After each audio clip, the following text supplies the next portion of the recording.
Good morning, great and glorious human beings. Elle Copeland here with Rising Tide. I have spent the last couple weeks unpacking a conference I attended, Rite of Boom, out in Las Vegas. Specifically, this conference was the first conference in a while I had attended solely as an attendee. Normally, I'm working the event. I'm busy volunteering. I'm busy helping, and this was the first conference in a while that I was able to really get back to my roots and say, how am I learning and taking action? How am I actually bringing back content from this conference that I can implement not just for myself, not just personally, not just for my own business and my own goals, but how can I implement it for my own team as well?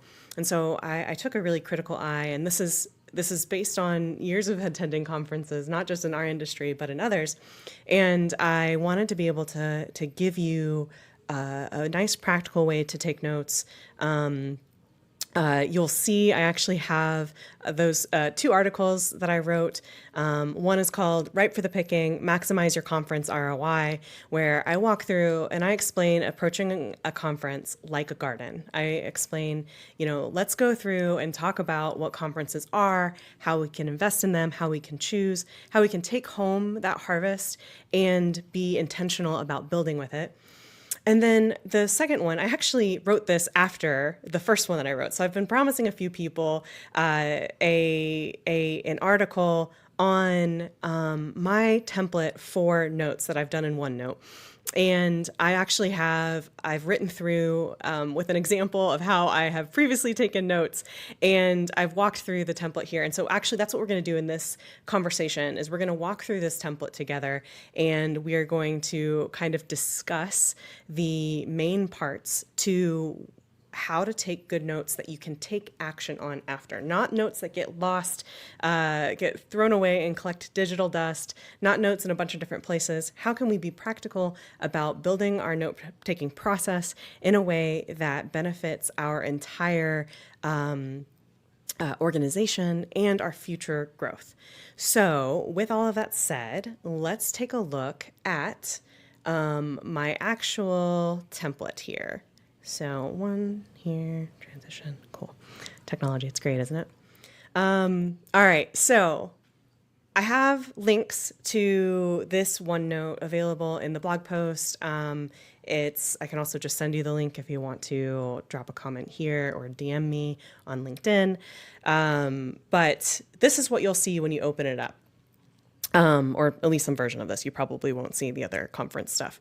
But the first thing is some of the notes that I put in those two articles that I wrote. This is actually where they started. So these will be familiar to you. It's not like they're anything rewriting the world, but they might be useful. And I also link those two blog articles here for your reference. And the main thing that I want to hammer in is that this is about action, and each of us takes action in different ways. So I want to be clear that this is not a rule book. This is a framework that you can take and implement, and the key to it is its simplicity, which may actually seem counterintuitive considering that I've written two articles and also I'm doing a video on it. But I promise the intention is simplicity. There's just a lot that goes into simplicity. Any developer knows that the real pretty things take a lot of time to make. So hopefully we'll keep at the high level and not get too much in the weeds in this video here. So there's a README. There is a conference overview. So this is just the template. This is the plain template. Conference overview. So the first thing that I want you to do and the last thing that I want you to do after a conference is take an hour on each side.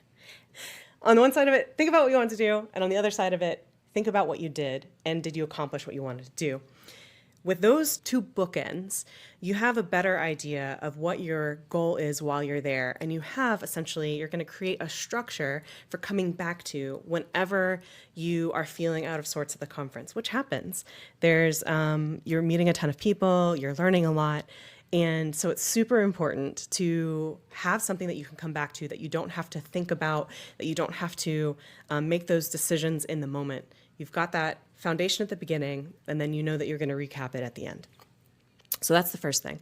Second thing is, as soon as you get started, you're going to look at the event that you want to go to And from a high level, you are going to say, this is the event that I want to go to, right? So this page is for reviewing the event, for anyone to be able, from your company, your boss, your employees, to be able to take a look at it and say, what's the point of this event? What is the main thought or focus?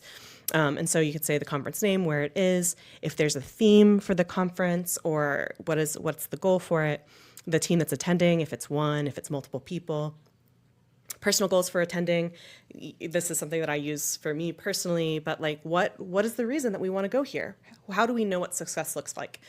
Any key speakers or sessions of interest, and then vendors that you may want to visit.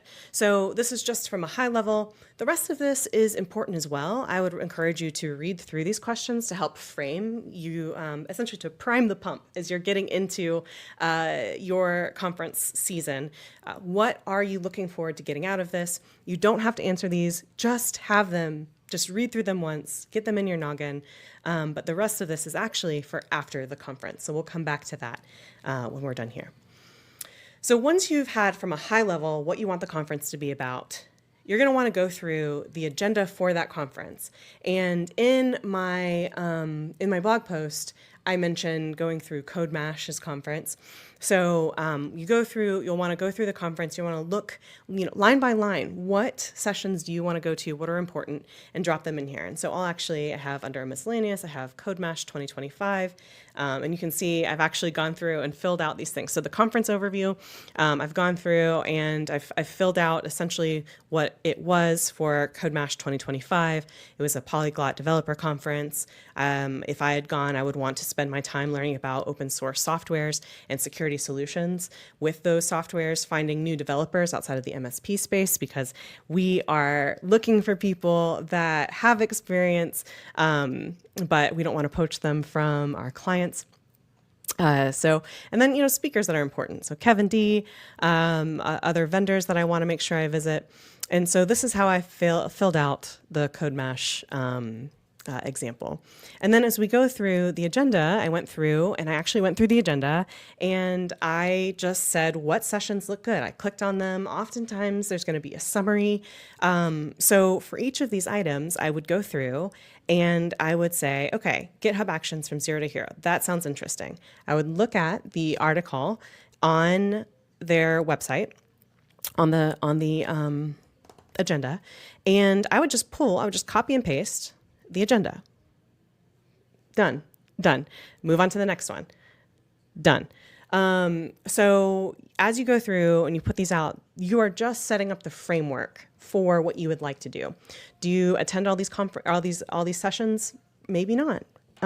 We encourage our team to attend at least 75% of the sessions that are offered. Sometimes they're going to be a bust.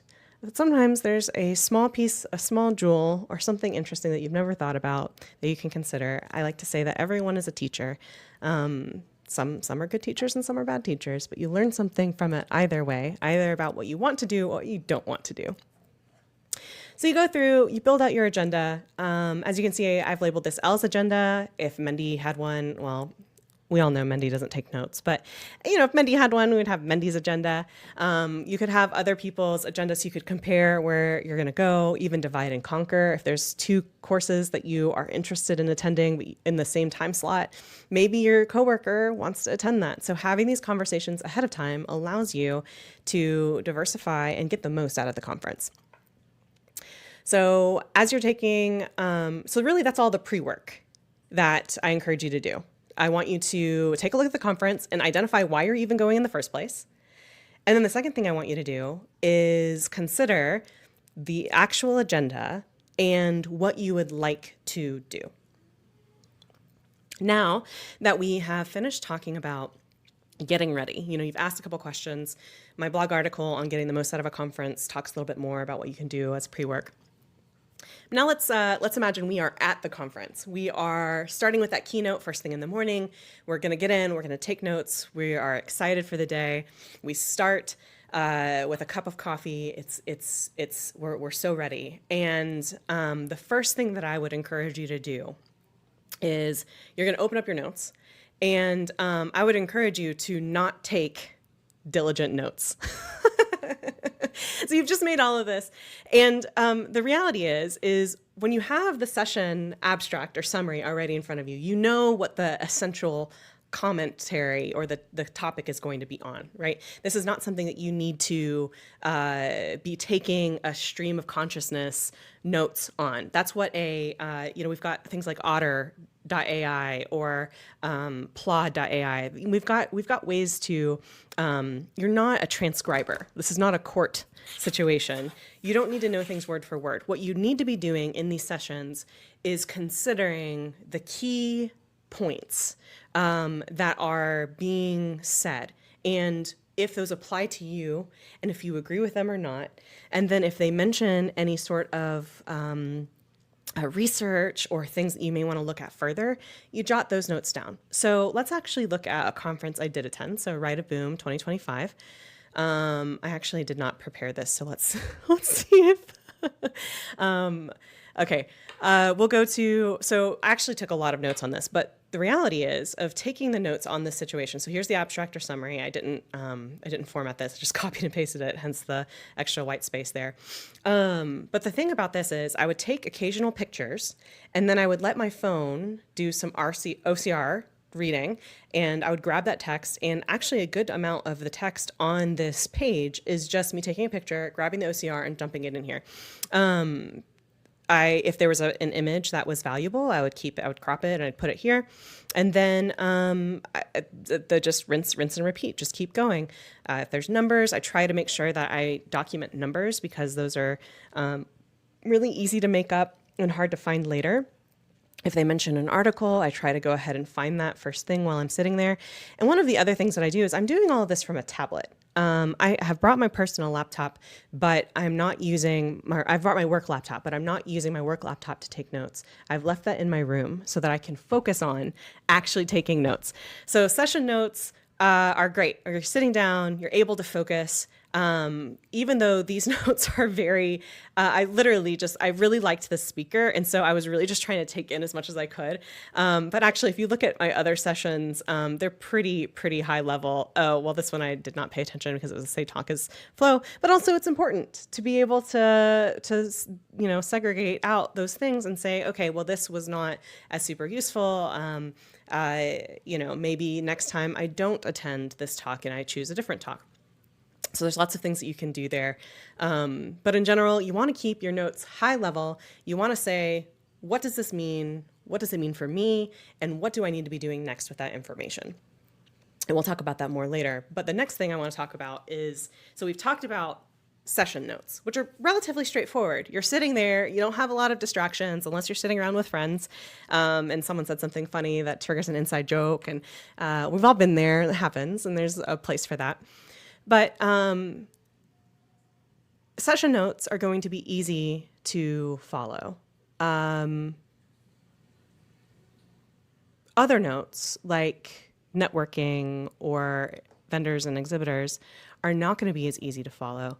You can actually see in my networking sections that they're very, very lightweight. I have an example redacted in my blog post of how kind of I approach networking and vendor notes. And really, it's just a function of very, very light notes. And as I have time after the event, because often I can't take notes while standing around, I will, at the end of the day, try to do a little brain dump.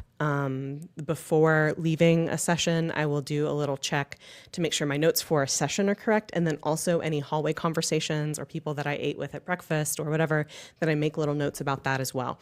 So your networking and vendor sections, really keep them high level as well, but you do want to remember parts about those people and what you need to be doing next is to make sure that you're getting the most, again, transforming these notes into action. So we talked about the beginning of the conference, we talked about in the middle of the conference, and now we're going to go to the end of the conference. At the end of the conference, you have spent maybe up to 60 hours, learning, interacting with people, just really trying to get the most out of this event. So what I really want you to do is take an hour after the event and go through and scrub your notes. This is not a big big lift. Really, it's just go through, if there's an incomplete sentence, either fill it with the thought that was there, or remove it. Like if it wasn't important, remove it.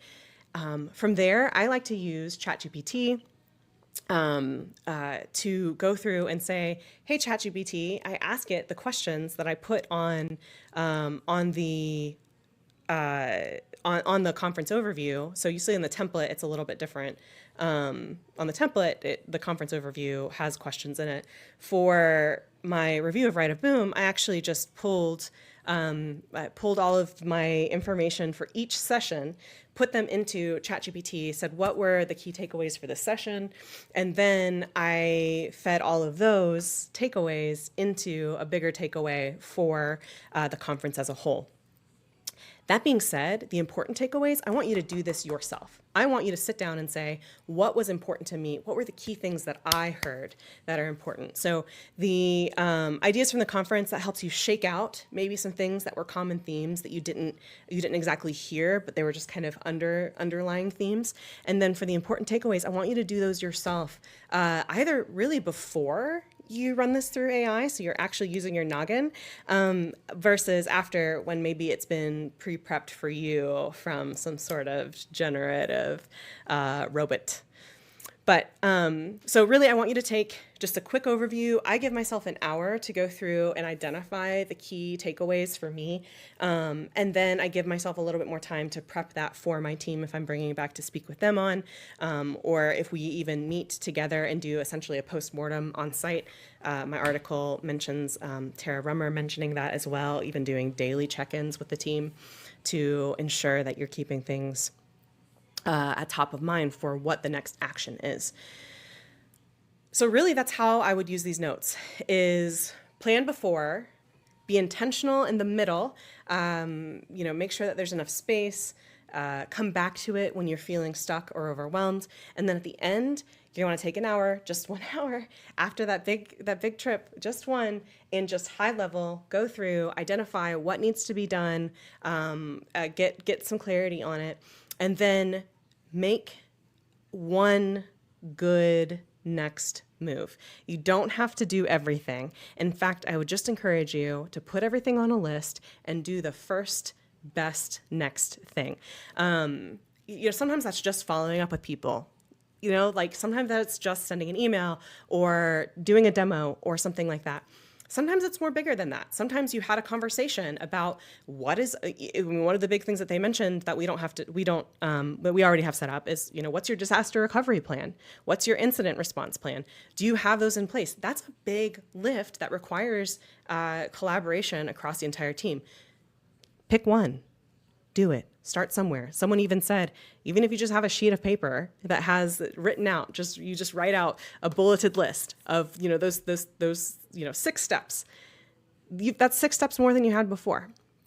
So I hope that this is a helpful overview. Like I said, I've got those blog posts. I'm available on LinkedIn if you've got any questions.